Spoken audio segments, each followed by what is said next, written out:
오늘 본문 말씀 요한복음 16장 7절에서 8절.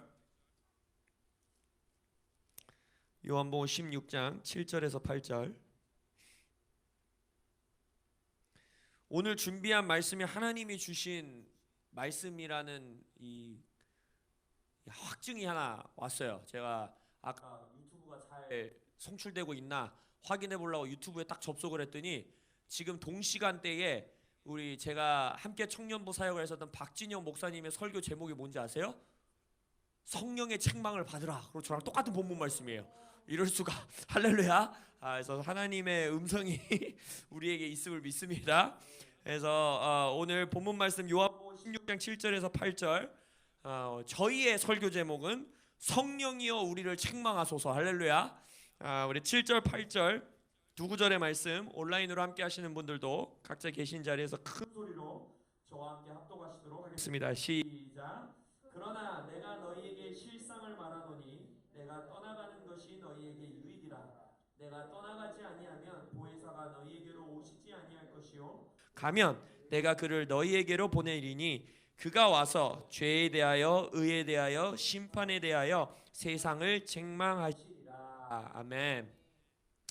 제가 주중에 여기 교회 와서 요 자리에 앉아서 기타 치면서 예배하면서 기도하면서 우리 예배자님 임수아 장인님도 뒤에서 앉아서 공부하면서 기도하면서 시간을 보내고 있었어요.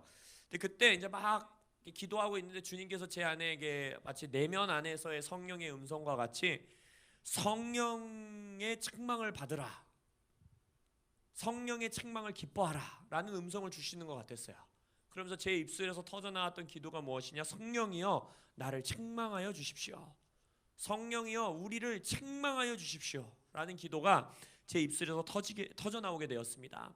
그래서 그 기도를 마친 이후에 당연히 성령이여 우리를 책망하여 주소서라는 고백이 나왔으면 어디 본문을 폈겠어요? 바로 이 본문으로 제가 돌아와서 성경을 묵상하면서 오늘 이 말씀을 준비하게 됐습니다.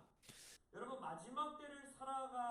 마지막 때를 살고 계심을 믿으십니까? 지금 이때가 마지막 때임을 믿으세요? 그래서 이 마지막 때를 살아가는 우리 인생 가운데에 가장 큰 은혜이고 또 가장 필요한 은혜가 무엇이냐? 바로 성령의 책망인 것입니다. 성령의 책망을 인지하고 인식할 수 있는 은혜가 마지막 때를 살아가는 우리에게 가장 큰 축복이고 가장 큰 은총인 것입니다. 본문 말씀 가운데 보면 근데 성령께서 누구를 책망하신다고 되어 있습니까? 세상을 책망한다고 되어 있어요. 세상을. 그러니까 성령이 세상을 죄에 대하여 의에 대하여 심판에 대하여 책망하신다는 거예요. 근데 세상을 향한 이 책망이 언제 시작된다고 되어 있습니까? 너희에게 성령이 임하시면, 너희에게로 성령을 보내리니 그가 와서 세상을 책망하리라.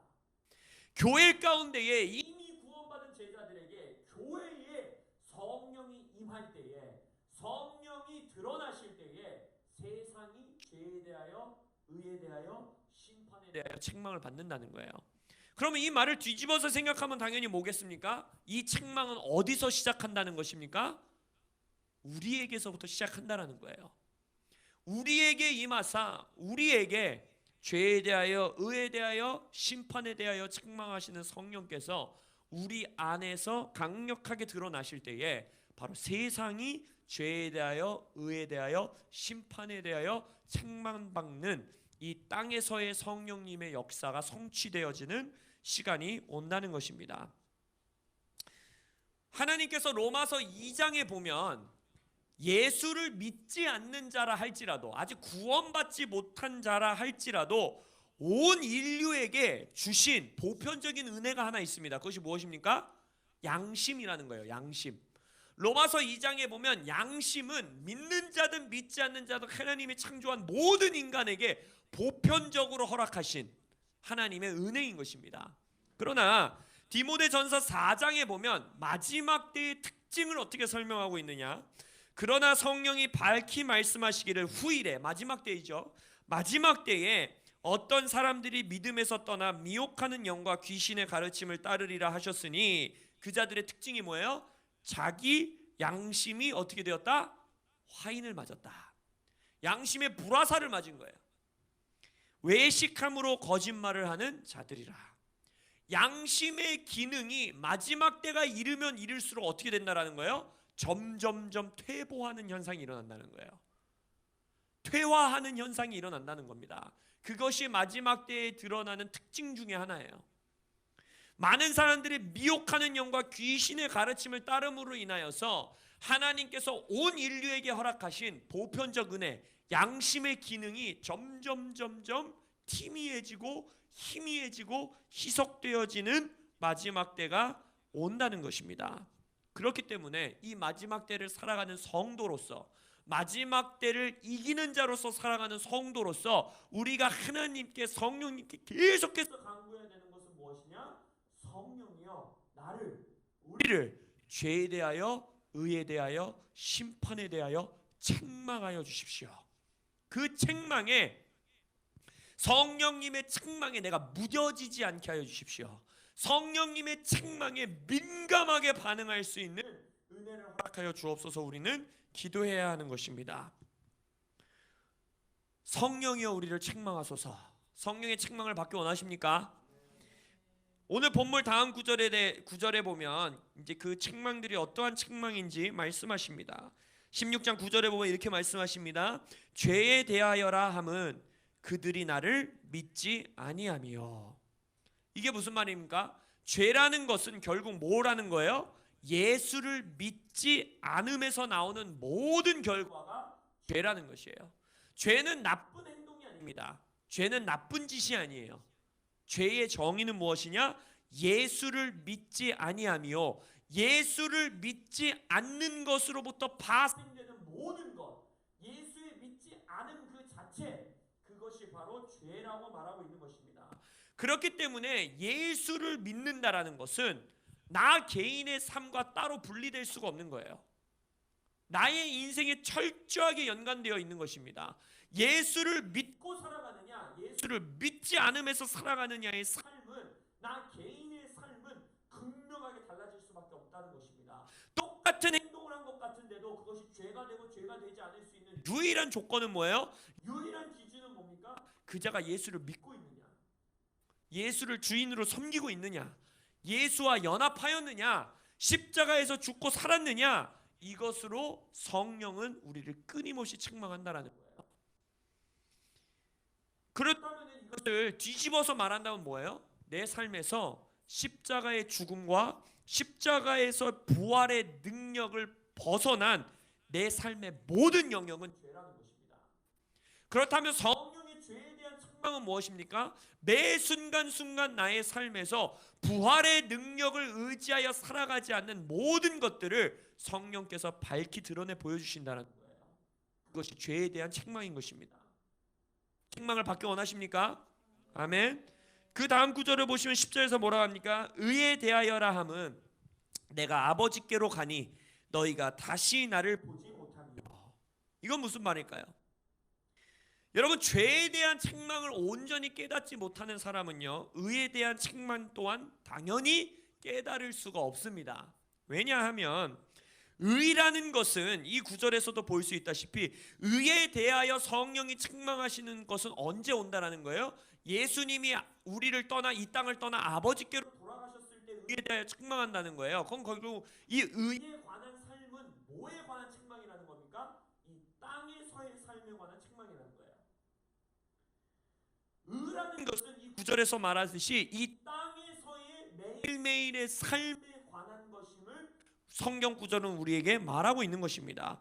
매일의 삶에서 보이지 않는, 이제는 아버지께로 돌아가 보이지 않으시는 예수님의 삶을, 예수님의 성품을, 예수님의 능력을, 예수님의 예수님 되심을 드러내며 사는 것, 이것이 바로 의의 삶이라는 것이에요. 이 능력은 오직 부활의 영이신 성령에게서 나오는 겁니다. 예수 그리스도를 죽음에서 살리신 영이 너희들 안에 있으니 할렐루야. 예수님을 부활하게 하신 영은 마치 막 내가 성령님이고 우리 안에 계신 성령님은 쬐끄만 성령님이고 이런 게 아니라는 거예요. 예수를 2000년 전에 죽음에서 그 무덤에서 걸어 나오게 하신 똑같은 성령님이 여러분이 아니잖아요.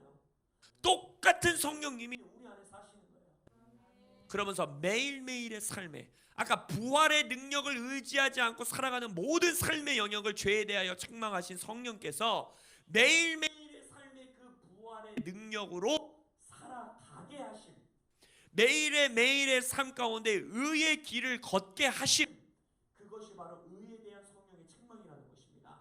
그러니 죄에 대한 책망이 무딘 자는 당연히 의에 대한 책망이 무뎌지는 거예요. 죄에 대한 책망과 의에 대한 책망이 무뎌진 성도의 삶의 첫 번째 열매가 그럼 뭐겠습니까? 일상과 신앙이 분리되는 겁니다. 그것이 이 시간 코로나의 시즌 가운데 성령님이 하나님이 우리를 흔들고 계시는 거예요. 왜요? 죄에 대한 삶, 의에 대한 삶은 뭐예요? 나의 매일매일의 삶에서 그 의의 길을 걷고 있느냐 아니냐, 부활의 능력으로 살아가느냐 아니냐, 이것이 성령의 책망인데, 그 책망이 무뎌지는 자는 종교성은 남아있을지 모르나, 교회는 다니고 있을지 모르나, 모든 종교적인 행위는 하고 있을지 모르나, 매일매일의 나의 삶, 내 순간순간의 삶과 부활의 능력과의 이 거리감이 계속해서 벌어지는 겁니다. 그래서 이 마지막 때에 특별히 이 코로나 시즌에 우리가 구해야 되는 게 뭐냐? 죄에 대하여 의에 대하여 우리를 책망해 달라는 기도를 해야 되는 거예요. 죄에 대한 책망, 의에 대한 책망은 단순히 죄 졌을 때 나쁜 마음 드는 거, 양심의 가책 느끼 이 정도 수준의 것을 말하는 것이 아닙니다. 매 순간순간 내가 나의 힘으로 살아가려고 하고 돈의 힘으로 살아가려고 하고 걱정 근심으로 살아가려고 하는 그 순간에 성령께서 부활의 능력으로 우리를 살게 하시는 것, 십자가의 은혜로 우리를 살게 하시는 성령의 인도하심이 여러분들의 삶에 충만하시길 예수 이름으로 축원합니다. 죄에 대한 책망, 의에 대한 책망이 무뎌지지 아니하고 그것을 민감하게 반응하는 사람은 자연스럽게 심판에 대한 책망을 붙들고 살아가게 되는 겁니다. 11절에 뭐라 합니까? 심판에 대하여라 함은 이 세상 임금이 심판을 받았습니다. 심판에 대한 책망을 붙들고 살아가는 사람의 특징은 그건 뭐겠어요? 이미 영원의 심판이 이루어졌음을 믿고 오늘 하루를 사는 거라는 거예요. 믿으십니까? 이것이 바로 사도 바울이 자신의 서신서에서 계속해서 말하는 것처럼 하나님의 나라는 예수가 이 땅에 옴으로써 이루어졌음을 믿습니다. 할렐루야. 그러나 already here, 여기 이미 하나님의 나라가 임했지만 but not yet, 여전히 하나님의 나라의 완성은 남아있다라는 거예요. 그것이 바로 심판에 대한 책망입니다. 영원의 하나님의 나라 안에서 하늘에서 이미 예수 그리스도의 십자가의 죽음과 부활을 통하여 이미 이루어진 하나님의 심판이 있다라는 거야. 아멘. 하나님의 나라는 이미 완성되었다라는 거야. 아멘. 그러나 이 세상 임금이 심판을 받았음을 믿음으로 나의 오늘 하루가 이미 완성된 그 하나님의 나라, 이미 완성된 그 심판의 완성된 모습을 믿음으로 나의 오늘 하루를 여전히 살아가야 되는 영역이 있다라는 거예요. 그것이 사도 바울의 고백 아닙니까? 하나님의 나라는 완성되었으나 또 앞으로 완성되어야 한다. 할렐루야. 그래서 죄에 대한 심판, 의에 대한 심판에 무뎌지지 않는 자는 자연스럽게 심판에 대한 책망을 매일매일의 삶을 붙들고 살아가는 거예요. 매일매일의 삶을 영원의 관점으로 살고 영원한 심판을 바라보며 오직 오늘이라 일컫는 오늘 하루를 살아가는 자, 그것이 바로 성령의 책망에 붙들려서 살아가는 자의 삶임을 믿습니다.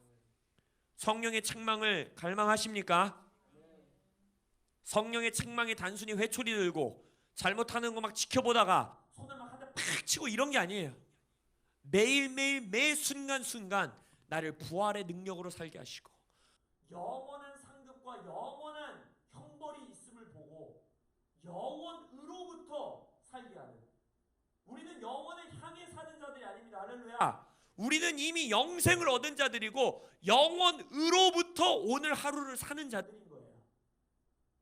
그 인식과 그 인지와 그 능력을 놓치지 않고 갈급하게 하는 심판에 대한 책망을 붙들고 사시는 여러분들 되시길 축원합니다. 마지막으로 이 시대에 성령의 책망에 혼돈하지 말아야 하는 것. 바로 오늘 우리가 기도 시간에도 선포했던 것처럼 정죄와 성령의 책망을 혼돈하시면 안 됩니다. 그러므로 이제 그리스도 예수 안에 있는 자에게는 결코 정죄함이 없나니 이는 그리스도 예수 안에 있는 생명의 성령의 법이 죄와 사망의 법에서 너를 해방하였음이라.